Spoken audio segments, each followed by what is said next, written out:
retail chain Smith City has been caught underpaying minimum wage workers for at least 15 years.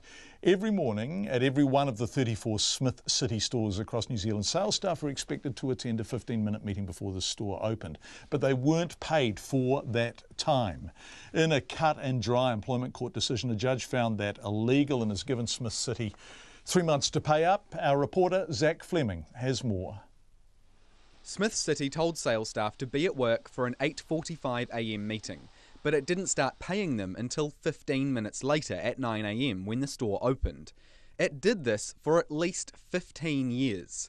For a full-time employee on the minimum wage, that was around $800 a year of unpaid work. If employees are doing something which is important to their job and the business is getting benefit from it, then they need to be paid for their time because it's work. And employers should not be passing the costs of doing business on to their employees. It sounds quite straightforward. That's the Ministry of Business, Innovation and Employment's Labour Inspectorate Manager, Luar Ward. Smith City now has to calculate arrears below the minimum wage for all current and former employees for the past 6 years. Nobody's prepared to guess how much money that could be, but $800 per person per year, hundreds of minimum wage staff, 6 years. Because of the systemic nature of the breach, we think that it could be quite substantial. Smith City's accepted the employment court decision, but that's only now after an appeal, where it argued the meetings were voluntary and not work, despite describing the meetings as to give information to allow staff to be more effective in making sales, and staff were told off if they were late. I asked CEO Roy Campbell why the change of heart. Why is Smith City now in agreement with the court? The answer would be that when we looked at how the original notice was put, we didn't agree with that, and we wanted to ensure that we were discharging our obligations as a fair and equitable employee fairly and correctly. So we did challenge it so that we could have our voice being heard. Clearly, we were not successful in the appeal, so we respect the final judgment of the court in this matter.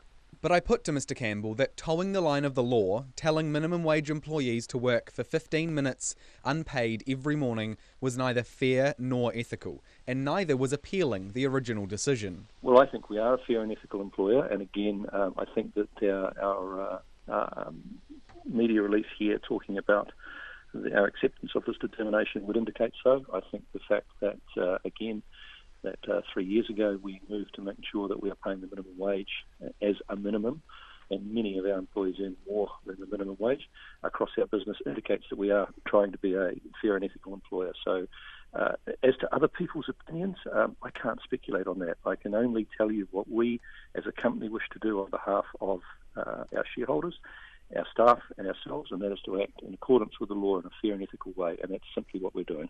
The Council of Trade Unions, or CTU, gave expert advice to Chief Employment Court Judge Christina Ingalls for the case. I asked its Secretary Sam Huggard if what Smith City did was fair and ethical. It's completely unfair to expect workers to turn up to work, be part of a work meeting or undertaking any other work activities and not get paid for it. So I think the vast majority of employers would look at this decision and go, well, of course, if we're expecting our workers to turn up, we're going to pay them. But it's been really good to have that clarified, that Smith City's position was wrong. In its drive to be fair and ethical, I asked CEO Roy Campbell if Smith City would pay back everyone who went to the unpaid meetings over the past 15 years, not just 6 as enforced by the court. So we will respect the judgment of the court. So can I just confirm that means that you'll only pay back 6 years, you won't go any further back than that? We will respect the judgment of the court. In other words, no, Smith City won't go back further than 6 years. The CTU wishes it would. If they do have information about the underpayment going back beyond that, then a sensible and logical decision will be to go, we have underpaid workers for beyond those 6 years, and we make available resource to pay them back for those longer periods too. MB says it's likely other businesses are doing similar things to Smith City, not paying staff for all of the work they do, and it's using this case to issue a warning. Things like requiring people to work after the store is closed to cash up the tills, or shift changeovers and that not being paid. And this decision makes it very clear that those types of activities are work, and we will be coming knocking. So my advice and the Labour Inspectorate's advice to businesses is to get your business in order and make sure that employees are being paid for all the time that they spend working. For Checkpoint, Zac Fleming.